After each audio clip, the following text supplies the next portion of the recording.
A vôbec neľutujem, že som prišiel, že som tu strávil čas a bol to jedna taká malá kapitola v mojej kariére a môžem povedať, že veľmi krásna kapitola.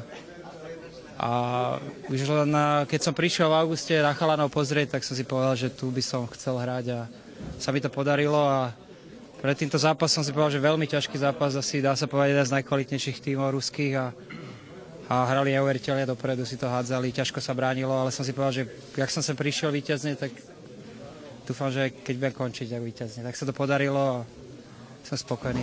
Malkina poznáš NHL, aký to je hráč? Ako sa proti nemu hrá?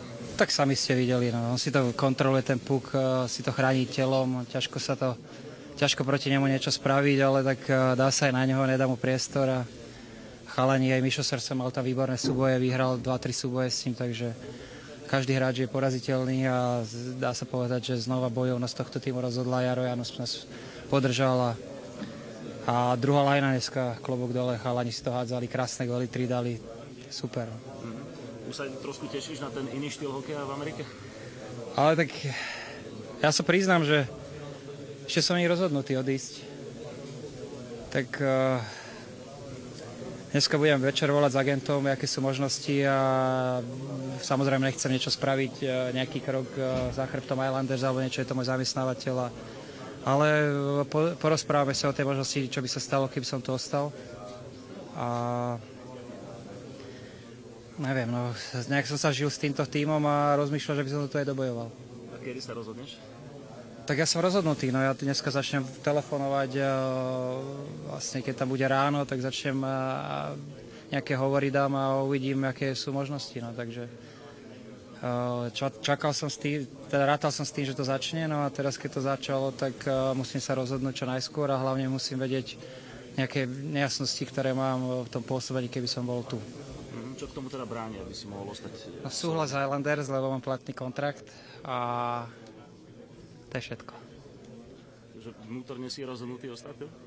Tak, tak ešte dneska sa s rodinkou porozprávam a Slovan mi ponúkol do konca sezóny nejaký kontrakt, samozrejme nejaké navýšenie, čo som tu mal. Ale tu nejde ani o peniaze, tu ide o to, aby sme sa dostali do play-off, aby tak dobrá partia, čo tu je, to dokončila, dá sa povedať, toto play-off, čo sme si dali pred sezónou a ja by som im rád pomohol v tom. Takže sa dá povedať, keď celé zámorie sa tešilo, že NHL sa začne, tak ty si smútil. Nesmutil, ako ja sa tiež teším a nemôžem povedať, že tu ostanem alebo že tu neostanem. To nechcem niečo teraz dopredu hovoriť, ale je aj tá možnosť, že tu ostaneme. Hovoril si, že skvelá partia, už si takúto, počas kariéry si bol veľa partia, ale zažil si už takúto, alebo to, čo sa teraz deje, aj to spojenie s fanúšikmi. A teraz si to presne dobre povedal, že hlavne s tými fanúšikmi, ako chalani sú to výborní, kolektív perfektný a samozrejme to spojenie hráči a fanúšikov je neuveriteľné a dá sa povedať, že bez nich by sme podľa mňa nehrali takýto hokej, lebo keď ideme len na cesty, hráme celku slušný hokej, ale o 20%, 30% slabší. Takže tí fanúšikovia nás vždy vyburcujú oveľa lepším výkonom. Takže kvôli ním sa oplatí hrať a kvôli ním sa oplatí to ostať.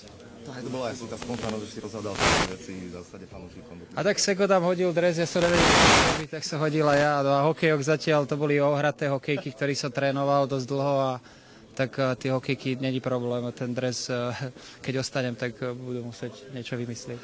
Vnímali ste to aj počas zápasu, každú chvíľu sa na kocke objavoval ľubov. Andrej, ďakujeme. A samozrejme, že to som vnímal, tak keď 10 000 ľudí skanduje meno moje či Sekové a je tam fotka a ja sa priznám, že som bolo to dosť emotívne a čím som starší, tak tým tie emotívne veci prežívam a tak viac ich prežívam.